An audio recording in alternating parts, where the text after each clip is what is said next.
Hello guys, स्वागत है आपका हिंदी मिक्स एनिमी चैनल में। आज जो हम बात करने वाले हैं वो वन पीस चैप्टर 1092 के बारे में बात करेंगे, जिसके स्पॉइलर आ गए हैं। पहले हम अपने प्रीवियस चैप्टर के बारे में बात कर लेते हैं कि आखिर उसमें हुआ क्या था। हमें देखने को मिला था जो मरीन्स है वो एग हेड आइलैंड पे अटैक कर देते हैं और फिर हमें वहाँ पे क्लैश देखने को मिलता है सी बीट जायंट्स और जो फॉर्मिडेबल मार्क 3 लेवल के जो पैसिफिस्टा है उनके साथ। लेकिन जो मरीन्स के वाइस एडमायरल होते हैं वो अच्छे से उन्हें टैकल कर लेते हैं और फिर हमें देखने को मिलता है जो किजारो है वो एग हेड आइलैंड पे पहुंच जाता है और फिर वो सेंटोमारू के ऊपर अटैक कर देता है, जिसमें वो सेंटोमारू को नॉकआउट कर देता है। और जब चैप्टर का एंड हो रहा होता है तो हमें देखने को मिलता है जो लूफी है वो किजारो के ऊपर एक सरप्राइज अटैक कर देता है, जिसे किजारो अच्छे से ब्लॉक कर लेता है। तो फिर अब हम अपने जो स्पॉइलर है 192 उसके बारे में बात करेंगे। इस चैप्टर का जो नाम है वो है the tyrant's rampage in Mariejois incident. इस चैप्टर में हमें देखने को मिलेगी बार्टोलोम्यू कुमा की वापसी इन मैरीजोय। प्रीवियसली जब हमने कुमा को देखा था वो रेवोल्यूशनरी आर्मी के हेडक्वार्टर में होता है साबू और जो वहाँ के अदर कमांडर्स होते हैं उनके साथ, क्योंकि वो उसे रेस्क्यू करते हैं मैरीजोआ से। पर हमें देखने को मिला था चैप्टर 1072 में जो कुमा होता है वो अपनी कॉन्शियसनेस खो देता है और फिर वो अपने डेविल फ्रूट का पावर यूज करता है और वो अपने आप को टेलीपोर्ट कर लेता है मैरीजोआ में और फिर वो वहाँ पे जाके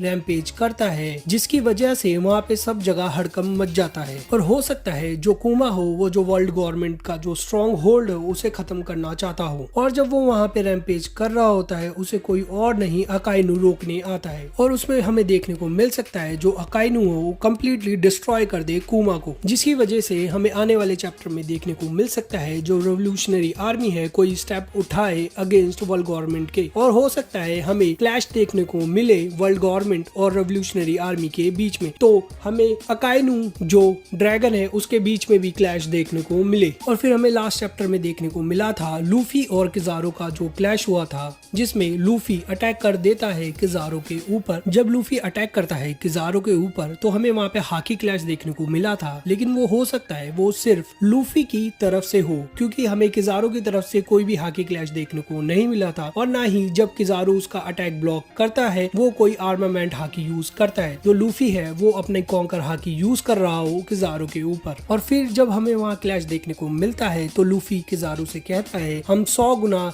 स्ट्रॉन्ग है 2 साल पहले से। और फिर हमें देखने को मिलेगा जो लूफी है अपना गियर 4 का स्नेक मैन वाली जो फॉर्म है उसको एक्टिवेट करेगा, क्योंकि किजारो का जो डेविल फ्रूट है वो लाइट का है जो उसे ट्रेमेंडस स्पीड प्रोवाइड करता है, जिसकी वजह से लूफी अपना जो स्नेक मैन वाली जो फॉर्म है उसे एक्टिवेट करता है। पर मेरे को तो नहीं लगता इससे कोई काम चलता है, क्योंकि जब किजारो लूफी पे अटैक करता है तो वो उसे काउंटर नहीं कर पाता है और उसके बाद हमें देखने को मिलेगा जो लूफी है जो अपना ट्रम्प कार्ड है उसे यूज करेगा गियर 5 वाला। जब लूफी अपना गियर 5 वाला फॉर्म एक्टिवेट करता है, जिसकी वजह से ड्रम ऑफ लिबरेशन है वो बजने लग जाते हैं, जिसकी वॉइस से जो एशियन रोबोट होता है ना वो एक्टिवेट हो जाता है। तो हो सकता है जो ड्रम ऑफ लिबरेशन है उसकी जो वॉइस हो वो एशियन रोबोट के लिए एक पावर सोर्स का काम करता हो। तो फिर क्वेश्चन ये आता है जब लूफी अपना कायदू वाले टाइम पे जब गियर 5 लेता है तो वो एशियन रोबोट तब क्यों एक्टिवेट नहीं हुआ, और फिर ये जो एशियन रोबोट है ये 200 साल पहले क्यों एक्टिवेट हुआ था जब इसने मैरीजोआस पे अटैक किया था। तो क्या ये हो सकता है कि लूफी का जो डेविल फ्रूट है वो 200 साल पहले भी अवेकन हुआ हो, क्योंकि अभी तक जो हमें पता है जो लूफी का फ्रूट है वो 800 साल पहले अवेकन हुआ होता है। तो जो ये